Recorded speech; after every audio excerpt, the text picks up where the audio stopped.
15ই August স্বাধীনতা দিবসের এই মহাপূর্ণ লগ্নে আমি প্রথমবার সুকান্ত আচার্যের লেখা পতাকার 5 রং কবিতাটা একটু পাঠ করছি। বল তো দেখি পতাকায় মোদের কয়টি রং আছে? শিক্ষক এসে শুধালেন হেসে দ্বিতীয় শ্রেণীর কাছে। একসাথে মিলে সব ছেলে বলে চিৎকার করে জোরে, 3টি বর্ণ রয়েছে রাঙানো জাতীয় পতাকা জুড়ে। শ্রেণীর পিছনে বেঞ্চের কোণে শিশু ছিল এক বসে।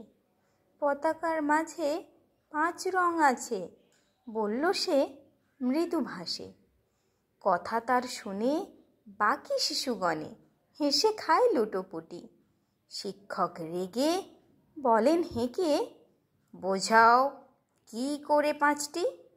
মাথা নিচু করে ভয়ার্ত স্বরে সরল শিশুটি বলে, ওপরে গেরুয়া, মাঝে সাদা, সবুজ আছে তার তলে, আর আছে আঁকা গোলাকার চাকা, নীল রং আছে এতে। শিক্ষক বলে, এটিকে ধরলে তবুও হচ্ছে 4টে। অবোধ শিশুটি বলল তখন, রং আছে আর এক, লাল লাল ছোপ দাগ দেখা যায় ওই পতাকার মাঝে। বাবাকে যখন আনলে ওরা কফিনের ঢাকা খুলে, জড়ানো রয়েছে দেহখানা তার পতাকা আর ফুলে। রক্তের দাগে ছিল লাল ছোপ ওই পতাকার মাঝে। এই নিয়ে মোট হলো 5টি, এবার তো ঠিক আছে? সরল শিশুর জবাবখানি কাঁপিয়ে দিল বুক। অশ্রু এলো নয়ন ভরে, শুকনো হলো মুখ।